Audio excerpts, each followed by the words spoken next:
I think it was my way of, processing information, and I've always been doing it, and it's my favorite activity since I was probably 17. I would paint, 16 hours a day, 5-6 days a week.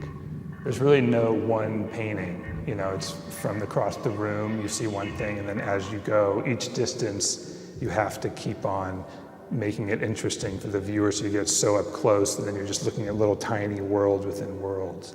Every morning I want to draw, I want to look, it's, in that sense, it's rhythmical, which is a side of religion. You do it religiously, like every day. And then there's also the focus side of it, which is like meditation. And, the paintings can be like visual trances, and it is a psychedelic experience that I'm sort of going for. I'm interested in a durational experience with painting. So a painting that you can keep looking at over days, over your whole life, and keep seeing new things. The painting techniques incorporate a lot of different styles, and there's woodworking, so you can't always tell how something is made. And sometimes it's illusionistic, sometimes it's real, sometimes it's carved, sometimes it's paint. So it's always like keeping the viewer kind of questioning what they're looking at exactly. It's sort of put together like a dream, kind of like automatic writing, but automatic drawing. So it's kind of like my morning ritual in the studio is just to draw for an hour or 2 hours, just because it sensitizes you to space and the touch of the pen and the paper and the whole thing. So it's like a sensitized, like making scales as a musician or something. It's like a warm-up exercise. And then from that, I just draw whatever comes into my mind, usually. And I sort of piece it together, and then eventually these narratives start forming between things.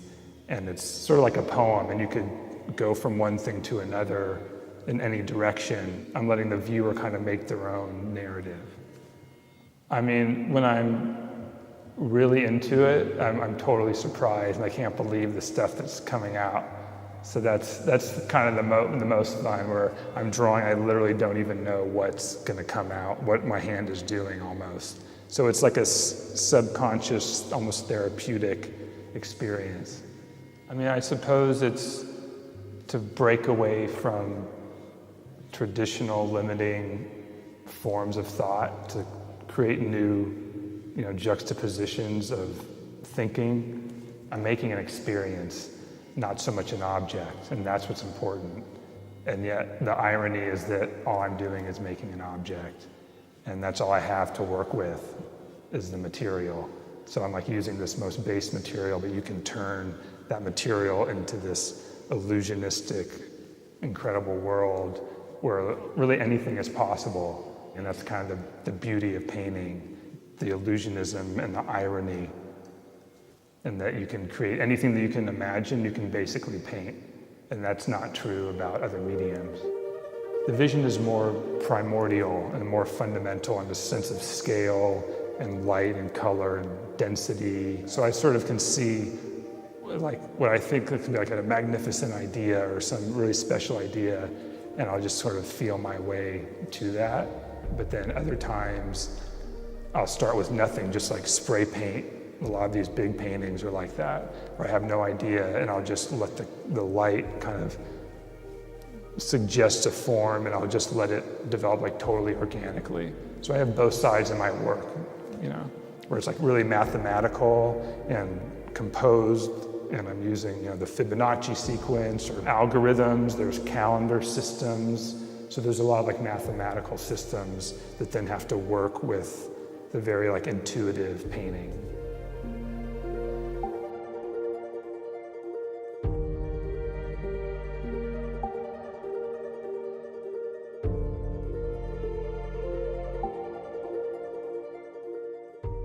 The artwork behind me was begun when I saw a three-dimensional mapping of a cave where these early human remains were found.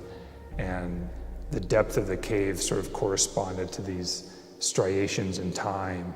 And so I used that mapping to create a form that looked like kind of a philosopher's stone mountain. And then each striation was like the evolution of consciousness. So it started with, fish becoming men, and then the next stage was, the opening up of consciousness. You had apes with crosses and magic psychedelic mushrooms. Then you had figures coming together and cooperation and union. Then you had culture building, countries, education, and then it gets to like the 20th century where there's almost like an apocalyptic state, and it's the World Trade Center, and it's electricity and flip phones, and then it kind of explodes into just the universe, kind of back where it started. And so that evolution of stages going up was kind of like the idea that triggered the artwork.